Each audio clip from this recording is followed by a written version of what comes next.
नमस्कार विद्यार्थी मित्रांनो, आज ग्रुप बी कंबाईनची जाहिरात नुकतीच आलेली आहे। या जाहिरातीबद्दलची डिटेल माहिती आपण आपल्या सर्व लेक्चरमध्ये बघणार आहोत। सगळ्यात अगोदर विद्याधन अकॅडमीच्या डिजिटल प्लॅटफॉर्मवर आपल्या सर्वांचं मनपूर्वक स्वागत। ही जी कंबाईनची जी जाहिरात आहे ही 2025 ची जाहिरात आहे। 2025 ची जाहिरात किती जागा आहेत, त्याला काय पात्रता आहेत, कधीपासून फॉर्म त्याचे भरायला सुरू होणार आहेत, एवढ्याच जागा आहेत का, अजून जागा वाढणार आहेत का, एवढ्या कमी कशा जागा आल्या, या आणि अशा अनेक प्रश्नांची उत्तरं या व्हिडिओच्या माध्यमातून तुम्हाला देण्याचा हा छोटासा प्रयत्न आहे।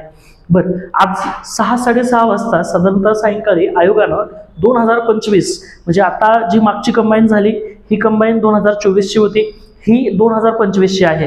तर ही परीक्षा साधारणतः आता त्याची जी जाहिरात आहे ती आयोगानं जसं शेड्यूल मागच्या वर्षी जसं टाकलं होतं, डिसेंबरला सांगितलं होतं की 2025 जी जाहिरात आहे ती आम्ही जुलै किंवा ऑगस्टला टाकू असं त्यांनी सांगितलं होतं। तसंच जुलैचा शेवटचा जो हप्ता आहे, आज 29 तारीख आहे आणि आज ही जाहिरात आयोगानं प्रसिद्ध केलेली आहे। ही जाहिरात नेमकी काय आहे याबद्दलची आपण आता डिटेल माहिती बघूया। आता या जाहिरातीमध्ये सगळ्यात महत्त्वाची जी गोष्ट आपण बघितली तर किती जागांची जाहिरात, आता बघा ही ग्रुप बी अराजपत्रित सेवा संयुक्त पूर्व परीक्षा 2025 म्हणजे ही जाहिरात 2025 ची आहे। ही जाहिरात सगळ्यात महत्त्वाचं की या जाहिरातीत किती जागांची जाहिरात आहे, ही 282 पदांची जाहिरात आहे। 282 पदांची जाहिरात आलेली आहे, परंतु याच्या रिलेटेड अनेक जणांचे प्रश्न असतील की सर एवढ्या कमी जागांची जाहिरात कशी काय आणि काय, असे अनेक प्रश्न आहेत। परंतु पुढे आपण बघणार आहोत जागा वाढणार आहेत का की वाढू शकतात का, आरटीआय मधून ज्यांनी माहिती विचारली त्याबद्दल काय, या सगळ्या प्रश्नांची उत्तर मी पुढे देणार आहे। ह्या 282 जागेची जी जाहिरात आहे ती आता आयोगाने प्रसिद्ध केलेली आहे। बरं, आता साधारणतः ही जी जाहिरात आहे या जाहिराती संदर्भात फॉर्म भरायला कधीपासून सुरुवात होणार आहे तेही आपल्याला बघायचं आहे। परंतु कंबाईनच्या ज्या दोन परीक्षा असतात, एक परीक्षा ग्रुप बी ची, दुसरी परीक्षा ग्रुप सी ची। मग ही जी ग्रुप बी ची जी परीक्षा आहे ही ग्रुप बी ची परीक्षा कधी होणार आहे तर ती 9 नोव्हेंबर 2025 म्हणजे नोव्हेंबर मध्ये परीक्षा होणार आहे। नोव्हेंबर, ती पण किती, 9 नोव्हेंबर 2025 ला परीक्षा होणार आहे। बघा मित्रांनो, सध्या सुरू आहे जुलैचे तर ते पण 29 तारीख म्हणजे इथून पुढे जर आपण बघितलं तर या ठिकाणून लक्षात ठेवा 103 दिवस आहेत। 103 दिवसानंतर ही परीक्षा होणार आहे। आता जाहिरात प्रसिद्ध झालेली आहे म्हणजेच तुम्ही आता साधारणतः ह्याच्यामध्ये आता या परीक्षेसाठी फॉर्म भरू शकता 3 महिन्यामध्ये, म्हणजे जवळपास 103 दिवसामध्ये हा पेपर होणार आहे। ही कंबाईनची जी जाहिरात आहे ती किती जागांची तर 282 जागांची। तर या दिवशी म्हणजे 9 नोव्हेंबरला ही परीक्षा होणार आहे, रविवार आहे, हे लक्षात ठेवा। बरं, आता या ज्या जागा दिलेल्या आहेत या जागा नेमक्या कशा आहेत, कोणत्या कॅटेगरीला कशा जागा दिलेल्या आहेत याबद्दलची थोडीशी आपण माहिती समजून घेऊया। म्हणतो सहाय्यक कक्ष अधिकारी, त्याला आपण ASO असं बोलतो। याची जे फक्त पद 3 दिलेले आहेत आणि त्याच्यानंतर STI सेल टॅक्स इन्स्पेक्टर, याची जी पदं आहेत ती 279 पदं आहेत टोटल, म्हणजे 279 प्लस 3 असे हे एकूण पदं आपल्याला पाहायला मिळतात। आता इथे जर आपण बघितलं तर सगळ्यात महत्त्वाची जी गोष्ट आहे तर हे ASOचे जे 3 पदं आहेत तर हे 3 पदं फक्त 3 पदच का असं तुम्हाला प्रश्न येऊ शकतो। मी तुम्हाला पुन्हा एकदा सांगतो की मी लेक्चरच्या शेवटच्या टप्प्यात यांचे नियम पण दाखवणार आहे, जेणेकरून हे पदं इतकेच राहतील की ही पदं वाढवतील। या सर्व प्रश्नांची उत्तरं आपण बघूयात, आरटीआय मधून काय माहिती आलेली आहे, मागणी पत्र आणि या सगळ्या गोष्टी, ठीक आहे। पण सध्या 2च पदं त्याच्यामध्ये दिलेली आहेत। अशी एक माहिती आपल्याला मिळते की दुय्यम उपनिबंधक हे एक याच्यामध्ये पद आहे आणि PSI हे जे दुय्यम उपनिबंधक आहे त्याला सहाय्यक म्हणजे सब रजिस्टर ऑफिसर असं बोलतो आपण। याच्या 22 जागा आहेत, याच्या टोटल 22 जागा आहेत। याला वित्त विभागाकडे त्या पाठवलेल्या आहेत अशी मध्यंतरी आरटीआय अंतर्गत माहिती एका विद्यार्थ्याने काढली होती। याच्या टोटल जागा 2025च्या 22 आहेत आणि त्या वित्त विभागाकडे मान्यतेकडे पाठवल्यात। कदाचित अशी शक्यता आहे की या परीक्षेच्या अगोदर ह्या जागा त्याच्यामध्ये ऍड होऊ शकतात। दुसरी एक महत्त्वाची गोष्ट, या जाहिरातीमध्ये PSI ची जाहिरात नाहीये। आता PSI साठी सुद्धा किती पदं येऊ शकतात असा अंदाज आहे, तर जवळपास 400 प्लस पदं ह्याच्यामध्ये येऊ शकतात, म्हणजे 422 आणि साधारणतः इथं जर म्हणलं 282 असं 600-700 जागेंची जवळपास 700 प्लस जागेंची ही जाहिरात ही भविष्यात होऊ शकते, हे मी तुम्हाला आत्ताच्या या व्हिडिओच्या सुरुवातीला सांगतो. क्लिअर. बाकी बऱ्याच जणांचं असं म्हणणं आहे की सर यामध्ये जर आहे, आता इथे या ठिकाणी ओपनला जी जागा आहे अराखीव पद इथं 0 दाखवलेली आहे. मग बऱ्याच जणांचा प्रश्न असा आहे सर मग ओपनच्या मुलांनी फॉर्म भरायचा की नाही. पुढे आयोगानं ही जी PDF दिलेली आहे या PDFच्या पुढे याचं स्पष्टीकरण दिलेलं आहे. ठीक आहे. म्हणजे इथे STIच्या टोटल जागा जर बघितल्या तर टोटल 279 जागा आहेत. मग ह्याच्यामध्ये त्यांनी पूर्ण कॅटेगरी वाईज तर ही PDF आपण शेअर तुम्ही बघितलीच असेल तरी मी शेअर करेल. ह्याच्यामध्ये पूर्ण कॅटेगरी वाईज सगळ्या जागा त्यामध्ये दिलेल्या आहेत. ठीक आहे. आणि मग बाकी ह्याच्यामध्ये जर बघितलं तर टोटल या 78 जागा आहेत. सर्वसाधारणसाठी 51 आहे, महिला 23 आहेत, खेळाडू 4 आहेत आणि दिव्यांगांसाठी 11 पदं आहेत. ठीक आहे. अनाथांसाठी एकूण 3 पदं अशी ही सगळी पदं त्यामध्ये दिलेली आहेत. ठीक आहे. बरं, म्हणजे टोटल ही STIची 279 पदं आणि त्याच्यानंतर जर बघितलं आपण तर ह्या ASOची साधारणतः 3 पदं ही पदं पुढे वाढू शकतात. क्लिअर. बरं, आता पुढे बघा, यामध्ये जर बघितलं आपण सगळ्यात महत्त्वाचं या परीक्षेचं अर्ज भरायला सुरुवात कधी होणार आहे. ठीक आहे. बऱ्याच जणांना बऱ्याच विद्यार्थ्यांना तुम्ही या परीक्षेचा अर्ज कधी भरू शकता, कधी भरला पाहिजे, यामध्ये एक गोष्ट लक्षात ठेवा. या परीक्षेचा अर्ज कधी सादर केला, कधी आहे त्याचा कालावधी, तर 1 तारखेला 1 ऑगस्ट 2025 14 पासून म्हणजे साधारणतः आपण जर बघितलं तर दुपारी 2 वाजल्यापासून 1 ऑगस्टला दुपारी 2 वाजल्यापासून या परीक्षेच्या अर्ज भरायला सुरुवात होणार आहे. ठीक आहे. ते 21 ऑगस्ट पर्यंत रात्री 12 वाजेपर्यंत ही मुदत असणार आहे. म्हणजे सरळ सरळ या परीक्षेचा जो अर्ज आहे, ज्या आता जागा निघालेल्या आहेत त्याच्यासाठीचा जो अर्ज भरण्याचा जो कालावधी आहे तो जरा समजून घेणं महत्त्वाचं आहे. तो अर्ज भरण्याचा जो कालावधी आहे ते 1 ऑगस्ट ते 21 ऑगस्ट. 1 ऑगस्टला दुपारी 2 वाजल्यापासून म्हणजे 1 ऑगस्ट ते 21 ऑगस्ट असा ह्याचा कालावधी आहे अर्ज भरण्याचा. क्लिअर. पुढे त्यांनी काही गोष्टी सांगितल्या. पुढे एक सगळ्यात महत्त्वाची जी गोष्ट आहे, शुल्क भरण्याचा जो आहे तो सुद्धा ऑनलाईन जर भरायचं असेल आपल्याला तर ती 21 तारीखच दिलेली आहे. पुढे SBI मध्ये जर तुम्हाला चलनाद्वारे जर शुल्क भरायचं असेल तर ती 23 तारीख दिलेली आहे. ठीक आहे. आणि दुसरी महत्त्वाचं, चलनाची प्रत आपण 23 पर्यंत घेऊ शकतो आणि चलनाद्वारे ती 25 ऑगस्ट पर्यंत भरू शकतो. म्हणजे ओव्हरऑल आता सगळ्यांकडे फोनपे, गुगल पे, सगळ्यांना एवढंच लक्षात ठेवा की 21 तारीख. आणि तुम्हाला जर समजा 21 तारखेला नाही पॉसिबल झालं तर तुम्ही 23 पर्यंत चलन घेऊ शकता.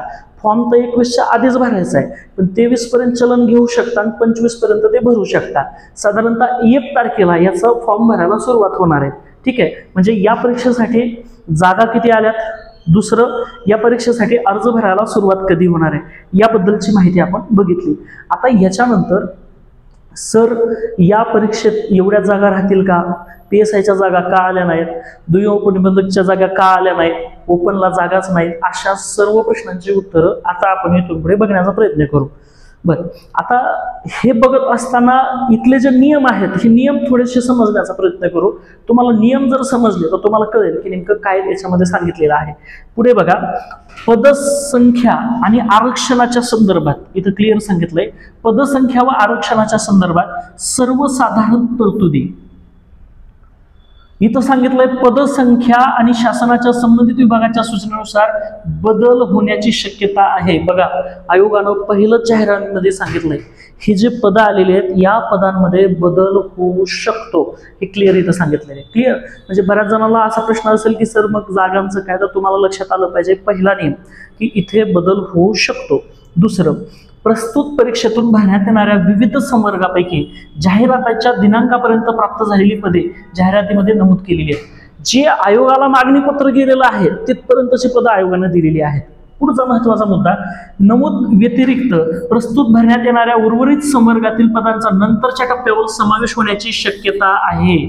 आता हा प्रश्न कशासाठी आहे, जी मुलं ओपन मध्ये आहेत आणि तुमचा प्रश्न असा आहे सर ओपनला जागाच नाही मग फॉर्म भरायचं का, इथं सांगितलंय विविध पदाची विविध संवर्ग ह्याच्यानुसार त्या जागा नंतर ऍड होण्याची शक्यता आहे. पुन्हा त्यानुसार पूर्व परीक्षेचा निकाल अंतिम करेपर्यंतच्या कालावधीपर्यंत संबंधित विभागाकडून सुधारित अतिरिक्त मार्ग प्राप्त होणारी सर्व पदं पूर्व परीक्षेच्या निकालासाठी विचारात घेता येतील. लक्षात ठेवा, जाहिरात आली, पूर्व परीक्षा झाली आणि पूर्व परीक्षेचा जो रिझल्ट आहे या रिझल्ट लागेपर्यंत जागा ऍड होऊ शकतात. त्यामुळं इथं सरळ सरळ सांगितलंय बघा. पुढचा जाहिरात, इथं सांगितलंय जाहिरात प्रसिद्ध झाल्याच्या नंतर पूर्व परीक्षेचा निकाल अंतिम करेपर्यंत नव्याने प्राप्त होणाऱ्या मागणी पत्रामध्ये जाहिरातीत नमूद नसलेल्या संवर्गासाठी सामाजिक समांतर आरक्षण पदे उपलब्ध होण्याची आणि विद्यमान असतील तर पूर्व परीक्षेचा अर्ज आवश्यक असेल. लक्षात ठेवा, ओपनच्या पोरांना जर जागा नसतील तरी नंतर तुमच्या जागा ऍड होऊ शकतात. हेच तुम्हाला ह्याच्यामध्ये सांगितलंय. इथं तेच सांगितले विचारात येईल प्रसिद्ध शासनाकडून सुधारित अतिरिक्त स्वतंत्र हे केलं जाईल. आणि इथं नीट लक्ष द्या, तुमच्या प्रश्नाची उत्तर पूर्व परीक्षेच्या जाहिरातीमध्ये जर पद आरक्षित नसल्यामुळं, पदसंख्या कमी असल्यामुळं अथवा संवर्गाचा समावेश नसल्यामुळं पूर्व परीक्षेसाठी अर्ज नसल्यास त्याच्या निवडीची संधी वाया गेल्याबाबतची कोणतीही तक्रार परत टप्प्यात विचारात घेतली जाणार नाही. 4.5चा पॉईंट ही PDF मी शेअर करतो, तुम्ही 4.5चा पॉईंट वाचा. ह्याच्यामध्ये एकच सांगितलं, जर ओपनला जागा नाहीत, कमी जागा आहेत म्हणून काही विद्यार्थ्यांनी जर फॉर्म भरले नाही आणि नंतर प्रीचा रिझल्ट लागण्याच्या अगोदर जर या जागा ऍड झाल्या तर त्याला तुम्ही स्वतः जबाबदार असाल. नंतर कुठल्याही न्यायालयामध्ये आयोगाकडे दाद मागता येणार नाही की आम्ही जागाच कमी होत्या, ओपनला जागाच नव्हती, आम्ही फॉर्म भरला नाही, असं आयोग ऐकणार नाही. कारण आयोगाने इथं 4.5 या पॉईंटमध्ये सांगितलेलं आहे की आता जागा नाहीयेत पण नंतर जागा ऍड होऊ शकतात. अशा वेळेस सगळ्यांनी फॉर्म भरा असं त्यामध्ये क्लिअर गोष्ट आहे, ही लक्षात ठेवा. ठीक आहे, त्याच्यानंतर मग बाकीचे हे नियम त्यामध्ये दिलेले आहेत, हे लक्षात ठेवा. मागणी पत्रानुसार दिलेले आहेत. या सगळ्या गोष्टी थोड्याशा आपण समजून घेणं आवश्यक आहे, हे लक्षात ठेवा. ठीक आहे, EWS साठी सुद्धा सांगितलंय. EWS फॉर्म भरण्यासाठीचं जे सर्टिफिकेट आहे ते तुम्हाला 2025-26 लागणार आहे, हे लक्षात ठेवा. ठीक आहे, हे आणि दुसरी महत्वाची गोष्ट, दावा केलेल्या उमेदवारांनी प्रमाणपत्र कागद पडताळणीच्या वेळी हे सादर करणं आवश्यक आहे. कागदपत्र पडताळणीच्या वेळेस ज्यावेळेस डॉक्युमेंट व्हेरिफिकेशन होतं त्यावेळेस हे सादर करणं आवश्यक आहे, हे लक्षात ठेवा. ठीक आहे, बरं. त्याच्यानंतर बाकी न्यायालयाचे निर्णय आणि ह्या सर्व गोष्टी त्यामध्ये दिलेल्या आहे, हे लक्षात ठेवा. आणि इथे सांगितलंय तुम्हाला EWSचं जे सर्टिफिकेट आहे ते 2025-26 ही पाहिजे. आर्थिक वर्षात उन्नत आणि प्रगत गटात नसल्याबाबतचं जे प्रमाणपत्र आहे ते तुम्हाला इथे सांगितलंय अनिवार्य असेल. जे EWSचे आहेत तुमच्याकडे 2025-26 सर्टिफिकेट पाहिजे तरच तुम्ही हे साधारणतः, हे महत्वाचं आहे, तुम्हाला काढून घेणं. आता ही प्रोसेस सुरू करा. क्लिअर? ठीक आहे.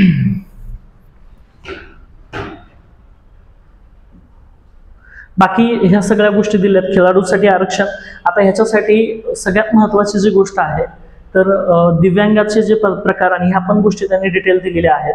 आता इथं सगळ्यात इम्पॉर्टंट असं आहे की ह्याच्यासाठीची जी वयोमर्यादा आहे ही पण आपण समजून घेणं आवश्यक आहे. या वयोमर्यादेमध्ये ASO साठी वयोमर्यादा किती आहे?